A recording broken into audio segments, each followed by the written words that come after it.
हो मर्फेस धारा हेर्नुस्, यी हेर्न सक्नुहुन्छ।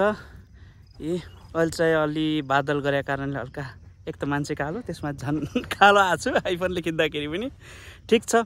तर सबैले यसको सुन्दरता देखाउँछन्, तर आज चाहिँ मैले यसको चाहिँ एउटा ग्रुपता अथवा हैन ठाउँ सुन्दर छ, तर यहाँ आएर क्रियाकलाप जो गर्नुहुन्छ है, खानुहुन्छ पिनुहुन्छ त्यसमा पनि कुनै गुनासो छैन। तर पनि यसरी बियरको बोतलहरू फोर्ने अनि त्यसपछि सिसा अत्र तत्रहरू फालिदिने त्यस्तो चाहिँ नगरिदिनुलाई। किनभने अब हजुर त आउनुभयो, मनोरञ्जन लिनुभयो, खानुभयो, पिनुभयो, अरू पनि त आउनुपर्छ नि त।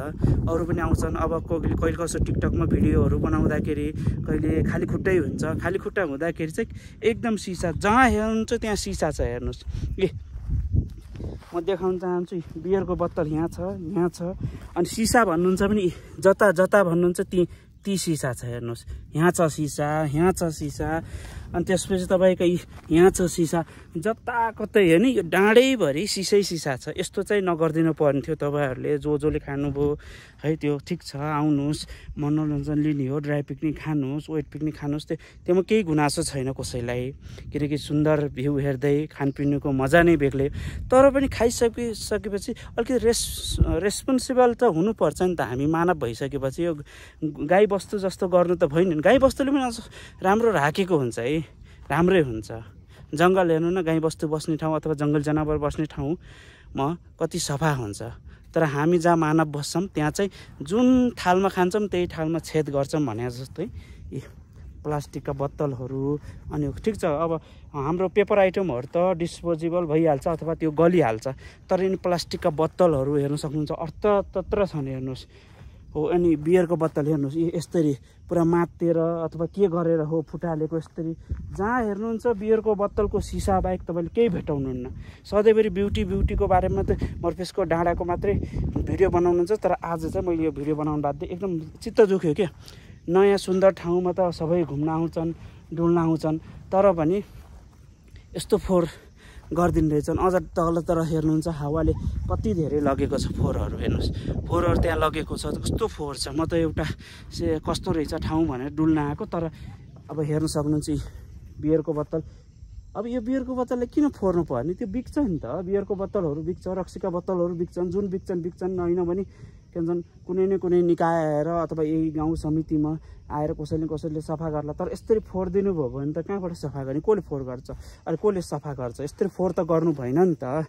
जहाँ हेर्नुहुन्छ सिसा, एकचोटि आएर हेर्नुहोस् नि। यो मेरो भिडियो हेरिरहनु भएको छ भने आएर हेर्नुहोस्। प्रत्येक कुनामा सिसा भेटाउनु भएन छ भने मलाई कमेन्टमा भन्नुहोला। तपाईँले प्रत्येक ठाउँमा सिसा भेट्नुहुन्छ, पुरा 884को, अनि त्यसपछि हाम्रो कोकको सिसाहरू, अनि त्यसपछि बियरका सिसा, अनि बियरको ग्लासहरूको सिसा।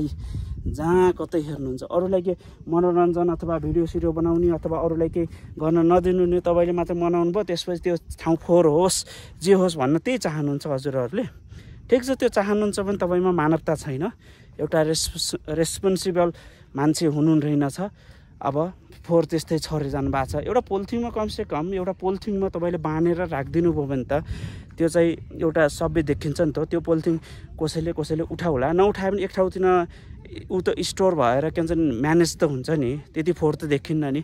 हेर्नुहोस्, अब भिडियोमा त खासै देखिन्न। हेर्नुहोस्, आँखाले हेर्नुहोस्, त्यसपछि तपाईँ अचम्म पर्नुहुन्छ। यस्तो सुन्दर ठाउँलाई तपाईँले कुरो बनाउनु भएको छ, जोजोले गराउनु भएको छ नि, त्यस्तो चाहिँ नगरिदिनुहोस्। आइन्दादेखि कति नगर्नुहोस्। बरु कोही हुनुहुन्छ होइन सरसफाइवाला अथवा कुनै अर्गनाइजेसन हुनुहुन्छ अथवा हाम्रो रोटरी क्लबहरू, अनि त्यसपछि सामान्य कुनै हुन्छ नि त क्लबहरू, अन्त सफा गर्ने ठाउँ, यहाँ आएर एकचोटि सफा गर्नुहोस् न। कस्तो राम्रो देखेर, यस्तो राम्रो सुन्दर ठाउँ, सुन्दर गाउँमा तपाईँहरूले यस्तरी फोहोर गरिदिनु त होइन।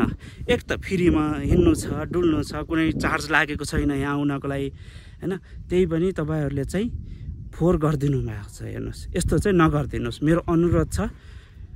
म चाहिँ यसो डुल्न आएको थिएँ, तर यो देखेर मन एकदम चित्त दुखेको कारणले मैले यो भिडियो बनाउन बाध्य भएको। हेर्नुहोस्, आउनु भएको छ साथीहरू, यसरी के भन्छ पिकनिक खानु भएको छ, कसैले बर्थडे मनाउनु भएको छ, कसैले के। तर पनि फोहोर चाहिँ एकदम कदापि नगरिदिनुहोस्। यो चाहिँ मैले हजुरहरूलाई एकदम मनैदेखि रिक्वेस्ट गरेको छु। हेर्नुहोस्।